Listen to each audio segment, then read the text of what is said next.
Welcome back to The Deep Dive. We're the place you come to get that intellectual shortcut, where we take a whole stack of sources and figure out the big forces shaping things around us. And today, we're tackling something I think a lot of us who love movies have been feeling, maybe subconsciously.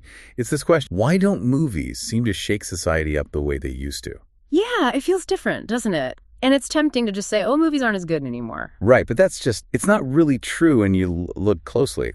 Our sources today, they cover film history, economics, media theory, and they all point to the fact that the skill, the craft, the talent, it's still there. Directors, actors, cinematographers, they're doing incredible work. So the quality isn't the core issue. Exactly. But those deep societal tremors, the way a film could just grip the collective consciousness for years, that feels, well, almost impossible. So our mission in this deep dive is to unpack that. We're arguing it's not the movies themselves that are the problem. No, it's the whole cultural landscape. It's us, the viewers, how we interact with media, how we process story. That's what's fundamentally changed, and that's what we need to understand. Okay, let's ground this. Let's set the stage with a moment that just perfectly shows the kind of power cinema used to wield. Going back to 1973, the premiere of The Exorcist. Oh, yeah. The stories from that release they're almost legendary. And honestly, kind of hard to wrap your head around today that this wasn't just, a hit horror movie. No, not at all. It was a full-blown cultural event, a visceral, overwhelming thing. The reports from the time are just wild. We're talking about documented accounts, newspaper articles, eyewitness reports of people in the audience fainting. Fainting, seriously. Yep. Fainting, vomiting, screaming out loud, people literally bolting from the theaters in terror. There were even stories, verified one, of people being carried out on stretchers because the psychological impact was so intense. It was like a shared public breakdown happening in cinemas across the country. And crucially, this wasn't just a bad reaction during the movie that ended when the credits... Not even close. The film tapped into something. It spread out. It fueled this massive, widespread moral panic. Right. It went beyond just being scary. Totally. It became a catalyst for genuine belief, or maybe fear disguised. Yeah. You had religious groups seriously debating whether the film itself could cause demonic possession. And it wasn't just fringe groups, was it? No, this was mainstream discussion. Historians now actually point to The Exorcist as a major factor, maybe even a primary trigger for the whole satanic panic. That whole period in the 80s and 90s with fears about cults and hidden messages. Yeah, that panic arguably has roots right there in the reaction to this one film. It terrorized communities for decades. It shows how a movie could literally reshape belief system on a massive scale. And the reaction wasn't just psychological or social, it was economic too. The demand was insane. Absolutely. This movie, which was causing fainting fits and moral outrage, ran in theaters for 2 years. 2 years. Can you even imagine that today? A theatrical run measured in weeks, maybe months, if it's a mega blockbuster. Exactly. 2 full years. And the demand was so high, scalpers were getting hundreds of dollars for tickets. Adjusted for inflation, that's serious money just to see a movie. It really captures the frenzy. I remember reading that quote from Jason Zinman in Newsweek at the time. Something like, since then, all hell has broken loose. That's the one. And it wasn't hyperbole, was it? It was just describing the reality of the situation. A movie had unleashed this cultural force. And it wasn't just about religious horror either. This ability for a film to fundamentally alter the public mindset, it crossed genre. Just a couple of years later, in 1975, we get Jaws. Ah, yes. Another game changer.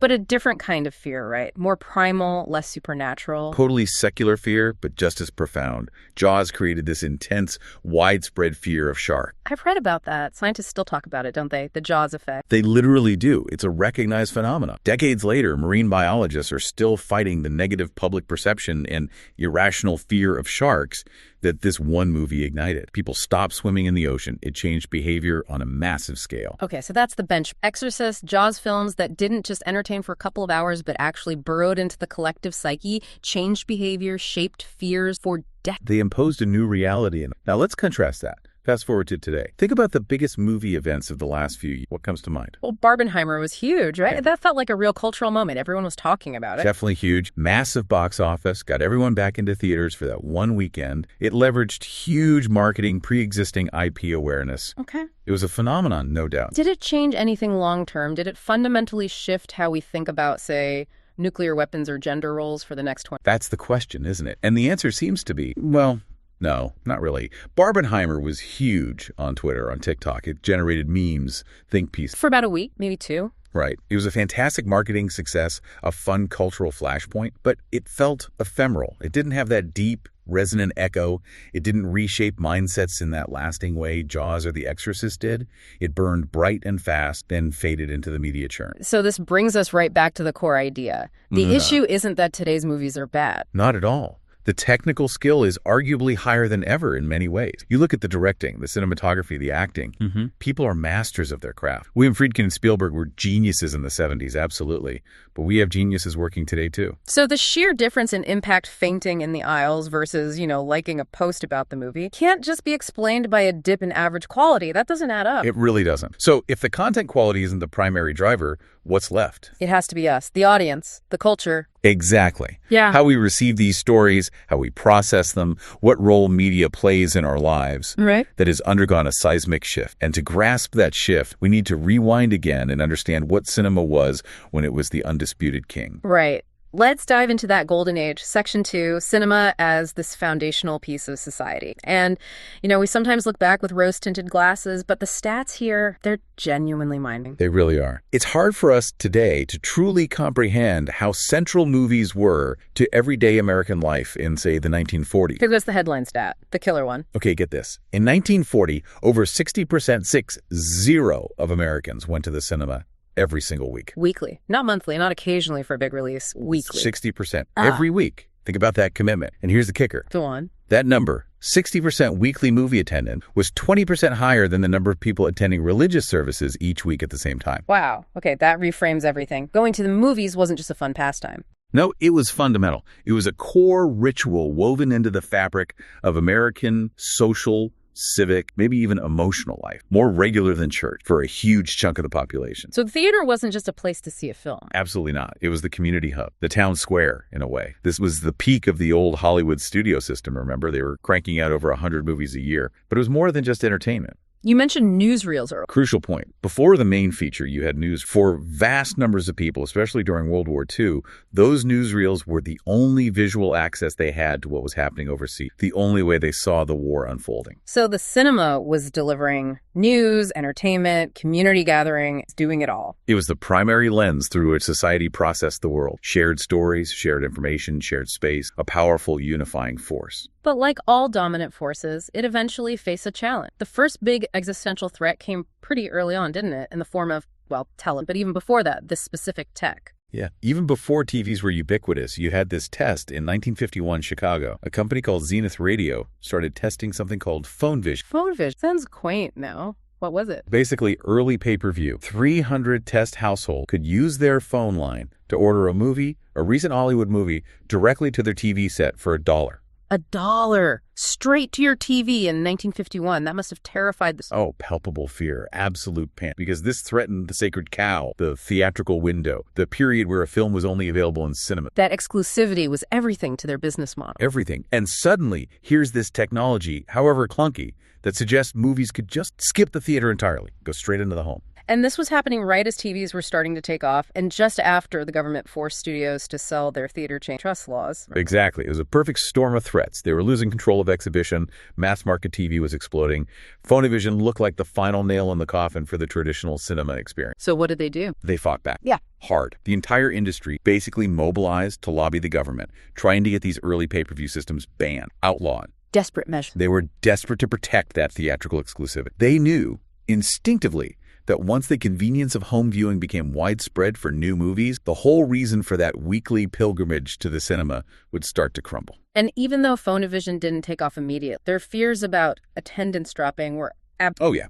The decline started in the 50s, and it was steep. Television was the main culprit, but also those antitrust rules, the post-war shift to the suburb, which changed leisure pattern. All these factors come. How bad did it get? By the 1970s, right around the time of The Known, The Exorcist, ironically, weekly cinema attendance had plummeted by over 70% from that 1940s peak. 70%. That's not a decline, that's a collapse. The industry must have been on life support. It really felt like it was on the brink. But Hollywood, facing disaster, didn't just roll over. They adapted. They innovated. They realized they couldn't beat TV on convenience. So they had to offer something else, something TV couldn't do. Exactly. Yeah. Spectacle. They decided to make the cinema experience so overwhelmingly big, so visually and sonically impressive, that it made the small, fuzzy black and white TV screen look pathetic in comparison. This is where we get the widescreens, right? Yep. A technological arms race kicks off. Widescreen formats like CinemaScope become standard. They experimented with 3D. Sound systems got dramatically better, more immersive. Make it bigger, louder, more of an event. Precisely. And that technological push, that focus on spectacle, is what directly led to the first blockbuster era. Jaws, The Exorcist, Star Wars, the movies we started with. Those films were designed to leverage the new tech, to provide an experience you absolutely had to have in a theater, and it worked for a while. It stabilized things. It did. Attendance stopped free-falling, and partly because ticket prices started creeping up, the box office revenue actually looked pretty healthy by the 1980s. It created this sense that, okay, crisis averted, cinema is back. But, and this feels like the crucial takeaway from that first crisis, it wasn't really back to what it was before, was it? Not at all. That's the key point we need to carry forward. Movies survived, yes, but they were fundamentally changed. Cinema went from being this essential, weekly, foundational institution to being a special event, something you did occasionally for the big spectacle. Exactly. It survived by becoming different, less central, more peripheral, defined by its difference from television. And that shift, that move from necessity to event, unknowingly set the stage for the second, much bigger crisis, the one we're living through right now. The hypermedium era. If TV was the first tremor, this is the big one. Yeah. And like many big shifts, you can almost pinpoint the moment it kicked off, or at least a symbolic starting point. January 2007. What happened in January 2007? Two things, just 6 days apart, that would completely reshape media. First, Steve Jobs stood on stage and announced the original iPhone, putting a powerful computer and a high-quality screen in everyone's pocket. And second, just days later, a little company known for mailing DVDs, Netflix, announced a new feature called Watch Now. Instant streaming. Instant streaming. The combination of those two things, the personal, portable, high-def screen, and the ability to instantly access a growing library of content on demand, that was the spark. And the explosion is still happening. The film and TV industry is still reeling, trying to figure out the new landscape. Absolutely. The immediate effect was immense pressure on that theatrical window again. Studios resisted streaming at first, just like they resisted TV 50 years earlier. History repeating itself. But eventually, economics forced their hand. They had to join in. And the result has been this relentless shrinking of theatrical exclusivity. The 2 years for The Exorcist? Down to an average of maybe 90 days for a while. And now, it's often just a few weeks. Sometimes films skip theaters altogether and go straight to streaming. And you layer onto that the cost factor. Tickets aren't cheap anymore. Not at all. No. We mentioned that 1940 ticket being like $4 today. Now you're easily paying $15, $20, even more for premium format. So if you know a movie is going to be available to stream at home in, say, 45 days, and it costs you maybe $60 for a family of 4 to see it in the theater, the incentive to just wait becomes overwhelming for a lot of people, especially when home theater setups are getting better and better. The perceived value of the theatrical experience itself has diminished for many. This economic pressure seems to have directly caused this massive blurring between what we even call a movie versus television. Totally. Our sources really hammer this point. Think about the kinds of films that used to be reliable theatrical staples. Mid-budget stuff. Like what? Rom-com, adult comedy, character-driven dramas, the kind of movies made for grown-ups that weren't necessarily huge spectacle blockbusters. Where did they go? They migrated almost entirely. They now live on streaming services, often repackaged as limited series or high-budget TV shows. Let's look at the budgets. You mentioned Caddyshack earlier. 1980, theatrical comedy, $6 million budget. Right. Then Happy Gilmore, 1996, another hit comedy, $10 million budget. Still theatrical. Where's the $10 million comedy today? It doesn't really exist in theaters, does it? That audience, studios assume, will just wait for streaming, or the project itself gets made for streaming. Exactly. So instead of seeing that mid-budget sports comedy theatrically, you get something like Apple TV's Ted Lasso, Shrinking, or Platonic. Shows with movie-level budgets, movie stars, movie writers, and directors, but they're episodic television. Or look at sequels. If Happy Gilmore 2 actually happens, where's it going? Straight to Netflix. Almost guaranteed. It completely bypasses the theater because the audience is assumed to be at home. So the lines are just gone. Pretty much evaporated. Content that was once exclusively theatrical now streams. Made by the same Oscar winners, shot on the same high-end cameras, often has similar budgets to mid-range film. The old distinctions feel meaningless. Is cinema just becoming content absorbed into the bigger streaming ecosystem? That's a huge part of the anxiety. Yeah.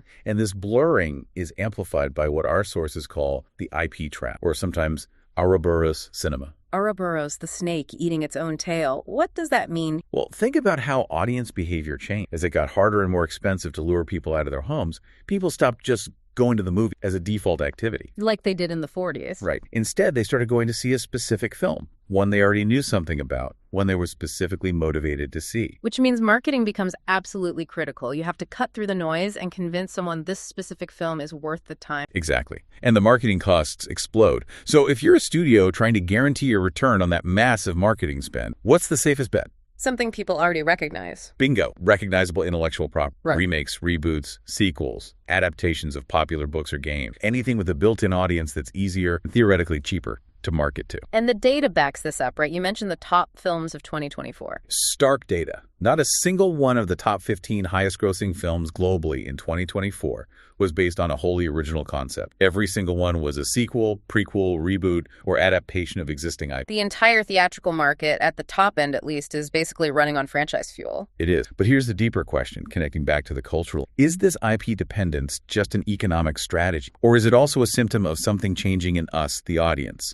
Our ability, or maybe willingness, to engage with something totally new? You mean, are we being conditioned by the IP folk? It's definitely both. That's the Ouroboros part. The system relies on familiarity, which in turn trains the audience to seek familiarity. Major blockbusters are no longer primarily creating new cultural touchstones from scratch. They're referencing their own past successes. Exactly. They rely on their own previous cultural impact or the impact of characters from comics, games, whatever. Think about the big Marvel or Star Wars moments recently. Often the biggest audience reactions aren't for a new plot twist, but for seeing a familiar character return or hearing a musical cue from an older film. The pleasure comes from recognition, from nostalgia. The whole system is increasingly designed to reward that nostalgia, that pre-recognition, which makes it incredibly difficult for something genuinely original, something truly novel, to break through at that massive blockbuster scale theatrically. It minimizes the cognitive risk for the audience. Why gamble 2 hours and $20 on something unknown when you can have the comfort food of characters you already love? Precisely. The medium, or at least the economic structure around theatrical distribution, is actively conditioning us towards comfort over discovery. It's safe, it's easier. Okay, so if the quality is still potentially high, but the cultural impact is way down, and the IP trap seems like both an economic reality and a symptom of audience conditioning. We need to zoom out further, right? Exactly. We have to step outside the movie itself, outside the economics, and look at the whole media environment. This is where media theory becomes essential. We need to talk about McLuhan and post-media ecology. This feels like the core of it, understanding how the context changed everything. It really is. To get why movies feel different, we can't just analyze the movie's plot or themes. We have to analyze the medium delivering it and the whole ecosystem of mediums around it. McLuhan's big idea, the medium is the message. We hear that phrase all the time, but what does it actually mean in this context? It's often misunderstood. It doesn't mean the content doesn't matter at all. It means the structure, the form, the delivery system of the information. The medium itself imposes its own characteristics, its own biases, its own effect, regardless of the specific content it carries. And those effects are often more profound and transformative in the long run than any single message. So the message of television isn't just the specific show you're watching. No, the message of television, according to McLuhan or Postman, might be the way it encourages passive consumption, or shortens attention spans due to commercial breaks, or centralizes information flow compared to print. The medium itself shapes our habits of mind. Media ecology, then, sees mediums not as neutral pipes for content, but as environment. Exactly. Think of it like a landscape. If you grow up living in a dense, chaotic city versus a quiet, remote mountain village, the environment shapes everything how you perceive space, time, noise, social interaction. Media environments do the same thing to our minds or cognition. How does that shaping happen? One way is through sensory adaptation. Our brains adapt to the dominant input. If you live near a train track, eventually you stop hearing the train. Your brain tunes it out. Necessary numbing. Right. And if you shift from a culture dominated by the slow, linear processing required by reading print to a culture saturated with fast-paced, constantly shifting, high-intensity visual media, your brain adapts. It gets really good at processing rapid visual stimuli. But maybe less practiced at sustained focus on a single linear text. That's the argument. The environment trains certain cognitive muscles unless others atrophy. McLuhan also talked about this through his idea of sensory extension. How does that work? He argued every technology, every medium, acts like an extension of some human faculty. The wheel extends the foot, allowing us faster. The telescope extends the eye. Right. The phone extends the voice and ear across distance. And importantly, the book, he argued, extends the eye in a very specific way. It encourages linear, sequential, private thought. Electric media, like the internet, extends the central nervous system, creating this feeling of instant global connection. But there's a trade-off. These extensions aren't free. Never. McLuhan's key insight was that extending one sense inevitably leads to the numbing or reduction of other senses or factors. When we extend our vision with constant high-fidelity screen, maybe we become slightly numb to slower, less visually stimulating inputs. Like the GPS example. Relying on GPS extends our ability to navigate unfamiliar places. But it often numbs our innate sense of direction, our ability to build mental maps or navigate by land. We outsource the skill and the internal muscle weaken. The media we use constantly reshapes our sensory balance, our cognitive habits in these subtle but profound ways. And sometimes these effects are really subtle but still powerful. Tell me about the Fordham experiment again. That really highlights the power of form. Yeah, this is fascinating. It shows how even slight changes in the way we see something can alter perception. Researchers took the exact same video content. Identical footage. Identical. And showed it to two groups. Group 1 watched it projected onto a screen like traditional cinema. Light hits the screen, bounces off, enters the eye, reflective medium. Okay. Standard movie setup. Group 2 watched the same video on an illuminated screen like a TV, a computer monitor, a phone. Pixels are emitting light directly into the viewer's eyes. Emissive medium. So same movie, just reflected light versus direct light. What happened? The results were striking. Afterwards, they asked people about their experience. In the projected group, only about 6% reported feeling like they lost track of time or felt totally absorbed and unaware of their surroundings. Very low. But in the illuminated screen group, the modern way we watch almost everything, that number jumped to 60%. 60%. 10 times higher, just from changing how the light hit their eyes. Exactly. It suggests the direct emissive light creates a different kind of psychological state, maybe more trance-like, more absorbing, but potentially also more passive. The physical form of the medium fundamentally altered the subjective experience, even with identical content. That absorption, that trance-like state, it connects directly to Neil Postman's critique of television, doesn't it? He wrote, "Amusing ourselves to death," way back in the 80s, but it feels incredibly relevant. Almost prophetic. Postman built on McLuhan, arguing we need to analyze TV not by its best shows or worst shows, but by its underlying structure and its primary economic function in America, delivering audiences to advertise. And how did that function shape the medium's message? Postman argued that because TV's main goal was to keep eyeballs glued to the screen continuously across multiple shows and commercial break, it had an inherent bias towards amusement. It needed a constant flow of entertaining, easily digestible content to prevent people from changing the channel. Which meant that even serious subjects got filtered through this lens of amusement. Yes. He argued the structure itself. The rapid cuts, the short segments, the constant interruptions for ads made sustained, serious, nuanced discourse incredibly difficult, if not impossible. Everything from news to politics to religion tended to get transformed into a form of entertainment. He used that famous example, didn't he? Seeing serious, harrowing news footage from, say, a war zone. It immediately followed by a perky, upbeat commercial for breakfast cereal or lunch. That juxtaposition is jarring. What effect did he think that had? He argued it trivializes the serious content. The medium structure forces everything into the same flow, flattening distinction. The horrific news report becomes just another segment in the entertainment stream, bracketed by commercial. It conditions the viewer to not take any of it too seriously, because something new and amusing is always just seconds away. But hang on, someone listening might say, okay, that was 80s network TV. What about streaming, Netflix, HBO? Lots of that is ad-free, long-form, incredibly serious and complex. Does Postman's critique still hold? That's a fair challenge. And yes, the direct interruption of ads is gone in premium streaming. But I think Postman's deeper point about the bias towards continuous amusement still holds, just in a different form. The economic model for streaming isn't selling ads per se. It's about subscription retention, keeping you hooked, keeping you watching for hours on end. The whole design is optimized for the bin. Autoplay next episode. Recommendation. Exactly. It's still designed for continuous, often passive consumption. While the content can be complex, the mode of consumption it encourages is still arguably a form of extended amusement rather than difficult reflection. You finish one episode, the next starts immediately. There's little built-in space for contemplation or digestion. It still conditions us towards flow and absorption over active engagement and critical. So the underlying bias towards keeping us watching, keeping us amused, or at least engaged remains, even without the 30-second ad break. I think so. And this leads to the final crucial piece from media ecology for our puzzle. A medium's meaning isn't fixed. It's relative to the other media surrounding it. What cinema means to us is defined by how it compares to everything else available. Okay, explain that. How is cinema's meaning relative in the 70s? Well, think about the average media diet. You had low-resolution TV, maybe radio, newspapers, Information wasn't instant. Visuals were often grainy or static.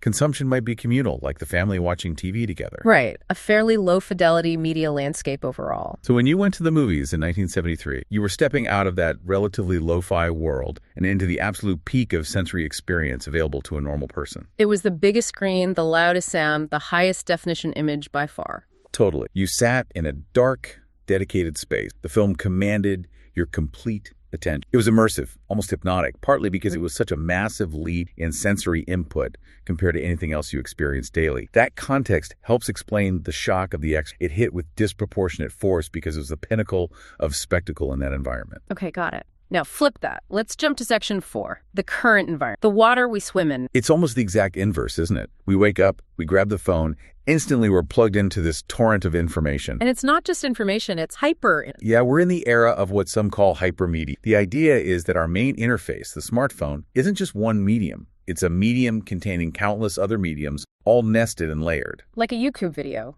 inside the TikTok app, with comments scrolling by, maybe picture-in-picture with a text message, all on the phone. Exactly. And each layer filters and shapes the experience. The content of the past movies, TV shows, articles hasn't disappeared, but it's often become just raw material fed into the new dominant medium. Which is? The feed, the endless algorithmically curated scroll. And the algorithm itself, that's the medium. Its characteristics define our experience. And what is the message of the feed? What bias does the algorithm have? It's Postman's critique on steroid. The primary goal of the feed algorithm is to maximize engagement, keep you scrolling, keep you watching, keep you interacting, so it can gather data and serve you targeted ads or keep you subscribed. So it prioritizes whatever grabs attention fast. Precisely. Novelty, controversy, strong emotion, easily digestible format. Anything that generates a quick hit, a quick reaction. Subtlety, complexity, quietness, ambiguity. These things are actively disadvantaged by the algorithmic environment. They don't perform well. They get filtered out. And there's that physiological aspect too, right? The dopamine hit isn't just from the content, but the active scroll. Yeah, some research suggests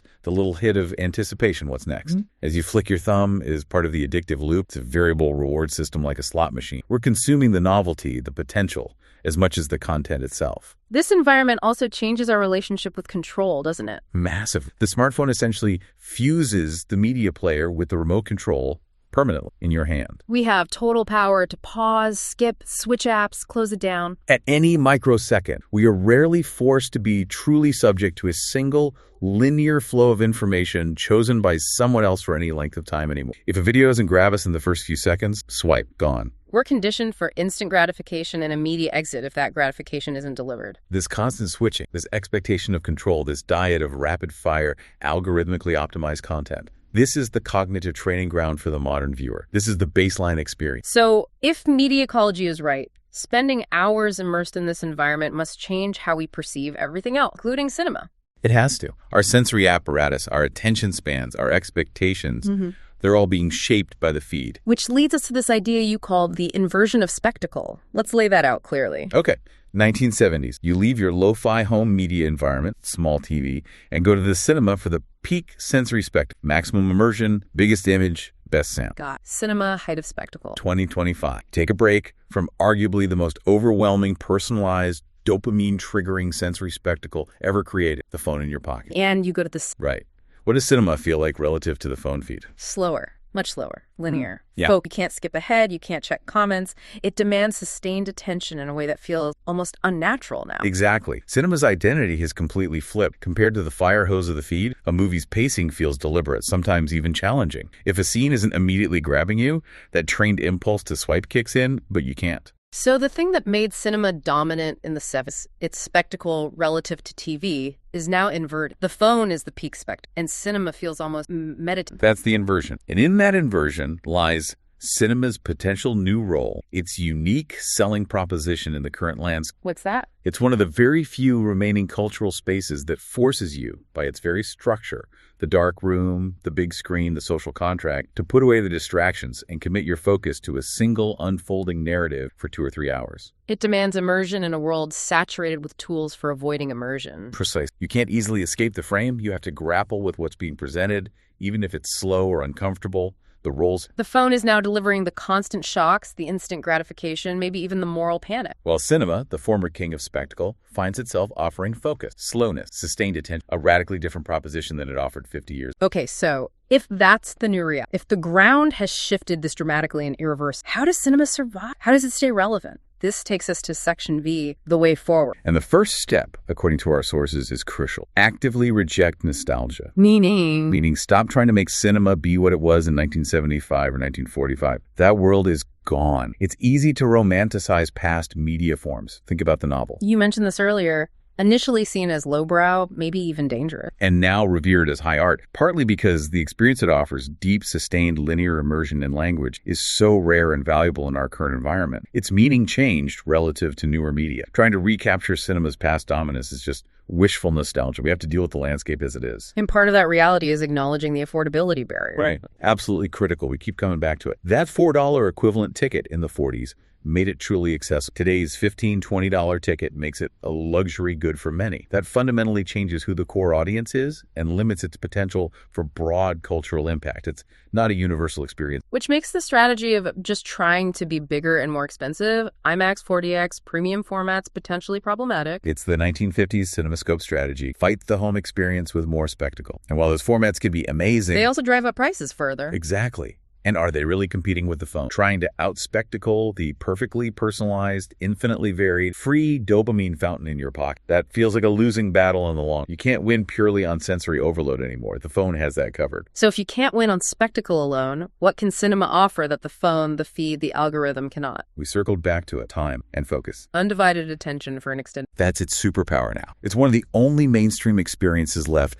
that demands and facilitates full commitment to a single unbroken narrative for 2, sometimes 3 hours. No skipping, no multitasking, no easy context switching. Let's contrast that again. Binge watching TV. Broken by episodes, often watched distractedly at home, easy to pause, easy to look at your phone during slow bits. Listening to an audiobook. Usually divided attention, driving, cleaning, working out. Scrolling TikTok or Reel. Attention resets every few seconds. Hyper-fragmented. But the movie theater locks you in. Dark room, big screen, social pressure not to pull out your phone. It creates a container for sustained focus that's incredibly rare now. And the intention behind the creation matters hugely here too. What do you mean? So much content now, especially stuff designed for streaming or even basic cable, is implicitly made knowing people will be second screening, watching with one eye while scrolling their phone with the other. So the pacing, the editing, the sound design might be less subtle, more insistent because it assumes you're only half paying attention? Often, yes. It's built for distracted viewing. But movies, especially those intended primarily for a theatrical release, are generally crafted with the assumption